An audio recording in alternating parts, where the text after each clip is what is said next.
Yeah, I love that word, money. It sounds so good.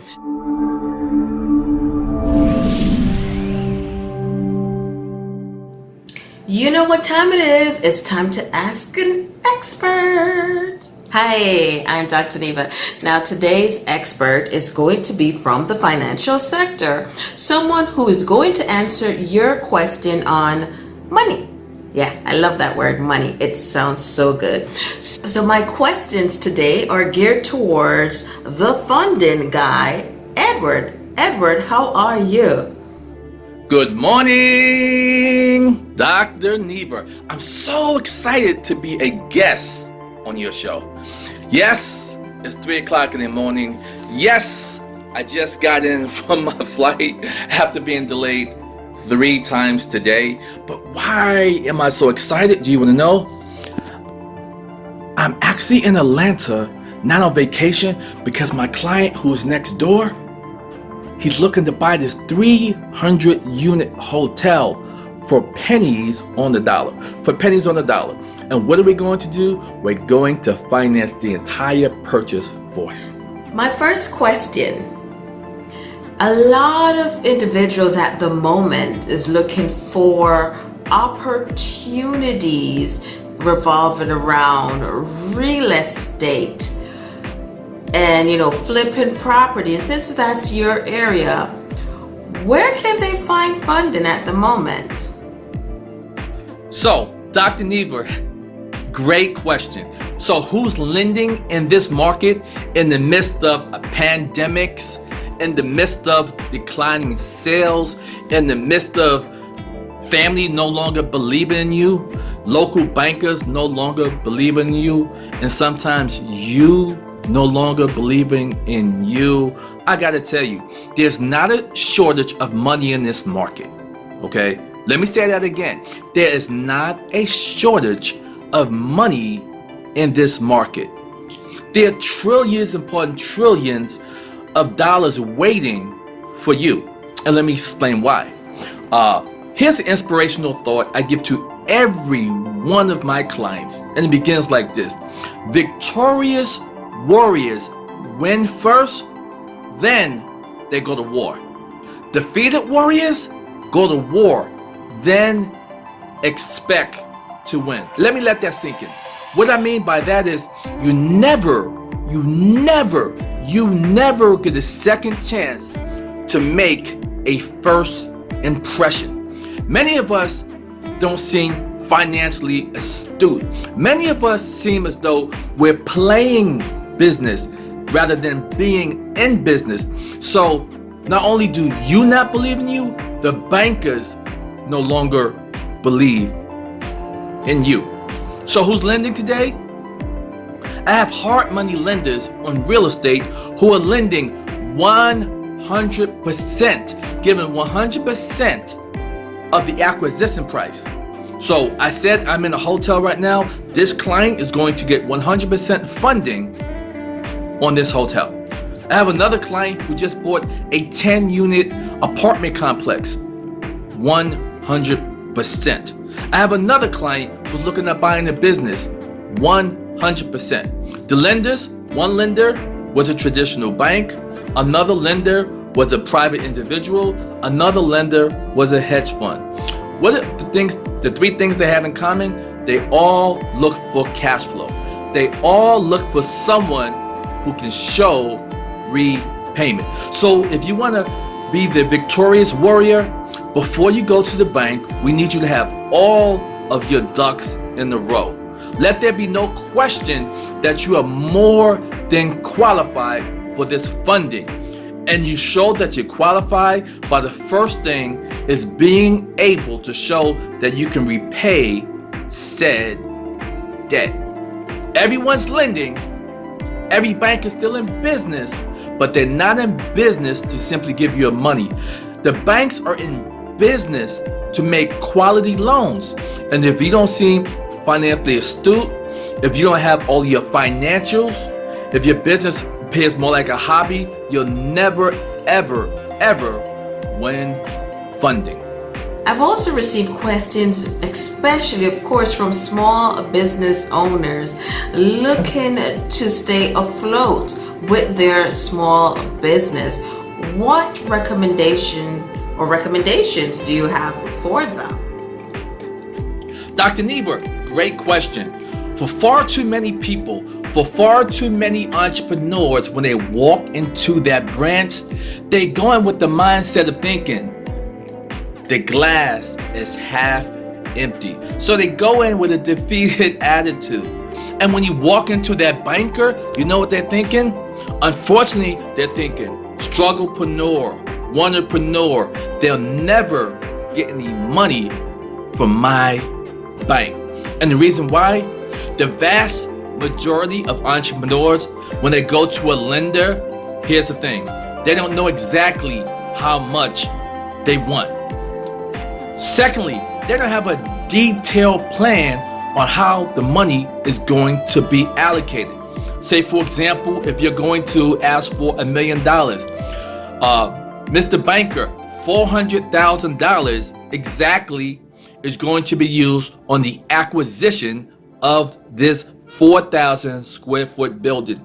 Here is going to be the purchase contract for $400,000. $400,000, the next $400,000 is going to be used on the renovation. And here are 3 contractor bids. The remaining $200,000 is going to be for working capital.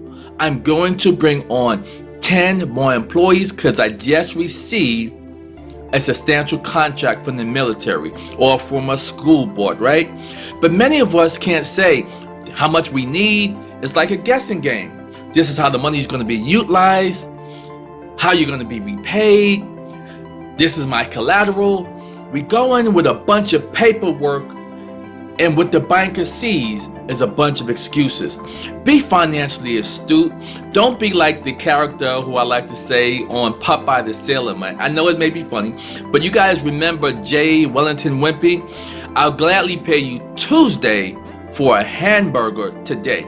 Many bankers see that as smoke and mirrors.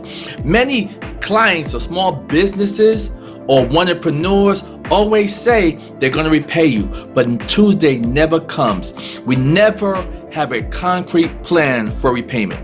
So instead of you spending $1,500 for a 500-page business plan that banker never will ever look at it, be concise. Have a one-page executive lending summary that spells out exactly how the money is going to be used, how much money you need, and when exactly are you going to pay that money back.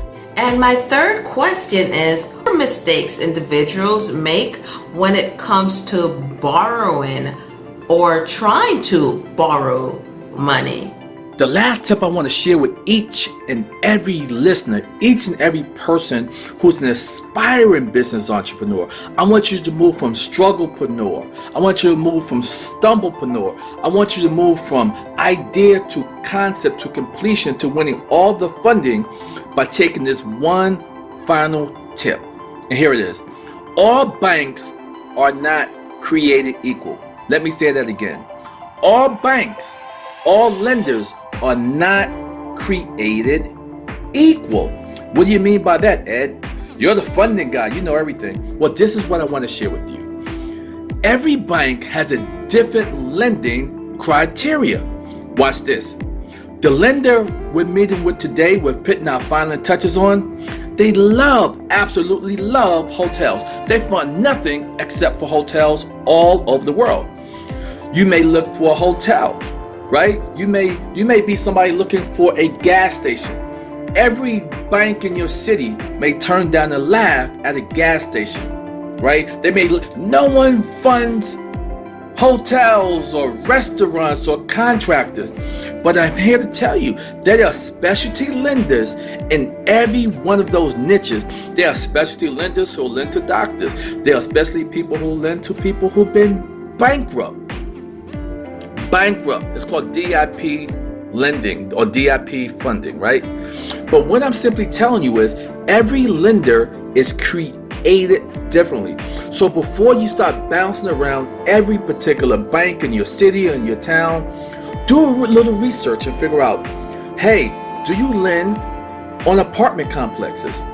Yes or no? So you listen, before you go to that lender on bended knees, tell that lender, listen, I'm going to qualify you to see if you are able to fund our deals. We may not want to partner with you, right? So the first thing you want to ask, how important is credit score, right?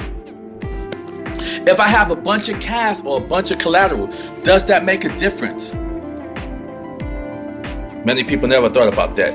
Are you a cash flow lender, or do you pay attention only to collateral? Many people are like that. If I had a bankruptcy in my past, will that prevent you from ever lending to me? Right? Those are great questions. So before we go chasing bankers on bended knees, find out if they're even qualified to sit down and talk to you. So there are a list of 4 or 5 questions you can ask that banker before you spin the wheels. You don't want a banker to say, let's throw it against the wall and maybe it'll stick. No. Lender, do you have the authority to give us money? Or is the decisions made locally in Atlanta or locally in New York City? Or do they have to go to Charlotte? And if it's turned down in Charlotte, can it come back and be overwritten locally?